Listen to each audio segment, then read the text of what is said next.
Hello বন্ধুরা, কেমন আছো সবাই? আমার নতুন আরেকটা ব্লগে তোমাদেরকে অনেক ওয়েলকাম জানাই। আজকে আমাদের ভিয়েতনামের তৃতীয় দিন। আজকে আমরা দানাং সিটি থেকে চলে যাব হোচিমিনে। তো আমাদের ফ্লাইট আছে 8টার পরে।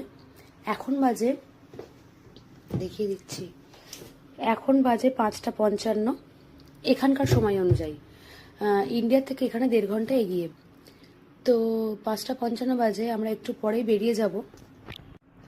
তো হ্যাঁ, যেটা বললাম যে আমাদের ফ্লাইট আছে, তো আমরা এখান থেকে এখন বেরিয়ে যাব, চলে যাব হোচিমিনে গিয়ে তোমাদের সঙ্গে আবার কথা হবে। তো চলো একবার বাইরের পরিবেশটা তোমাদেরকে দেখিয়ে দিই।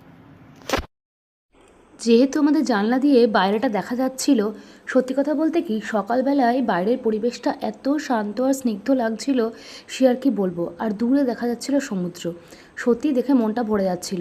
মনে হচ্ছিল কিছুক্ষণ ওই পরিবেশের দিকেই তাকিয়ে থাকি, কিন্তু কিছু করার নেই, আমাদের বেরোতেই হতো। তাই তাড়াহুড়ো করে বেরিয়ে পড়লাম। আর হোটেল শিকং ছেড়ে আমরা চলে যাব এখন হোচিমিনে। তো এই দেখো সবাই বাইরে ওয়েট করছে, কারণ চলে এসেছে সবাই, আর আমাদের বাসও চলে এসছে। আর ওই যে আমিও আসছি। তো কি বলো তো, একটু খারাপ লাগছিল, মনে হচ্ছিলো দানাঙে যদি আরেকটা দিন থাকতে পারতাম তাহলে হয়তো আরও অনেক কিছু দেখতে পারতাম। কিন্তু কিছু করার নেই, আমাদের সময় ছিল কম। তাই আমাদের 3টে জায়গা ঘোরার ছিল, দানাং, তারপরে হোচিমিন, তারপরে হচ্ছে হ্যানয়। যাই হোক, দেখতে দেখতে আমরা চলে আসলাম একদম এয়ারপোর্টের কাছে। কোনো দেশ ঘুরতে গেলে সবটা তো দেখা সম্ভব নয়, তাই যেগুলো যেগুলো খুব ইম্পর্ট্যান্ট কিছু জায়গা সেইগুলোই আমাদেরকে দেখানো হয়, আর সেইগুলোই আমরা দেখি। সেই জন্য কী করা যাবে, আমাদেরকে এখন চলে যেতে হবে হোচিমিনে।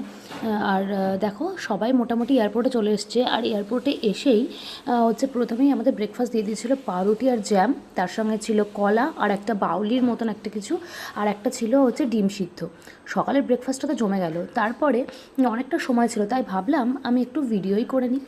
এরপর দেখতে দেখতে আমাদের ফ্লাইটেরও সময় হয়ে গেল, আর আমরা উঠে পড়লাম একদম ফ্লাইটে। তবে কি বলো তো, দুবাইতে যেরকম আমাদের ফ্লাইট আর মানে উঠতে হয়নি, কারণ একবার আমরা ইন্ডিয়া থেকে দুবাই গেছিলাম, দুবাই থেকে আমরা ইন্ডিয়া চলে এসেছিলাম। কিন্তু এখানে আমাদের কিন্তু 3বার ফ্লাইটে উঠতে হয়েছে, তার কারণ দেশের মধ্যেই আমরা নানান জায়গায় ঘুরেছি।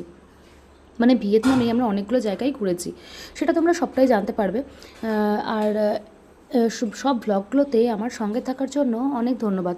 দেখো আমরা উঠে পড়েছি প্লেনে, আর প্লেন ছাড়ারও টাইম হয়ে গেছে।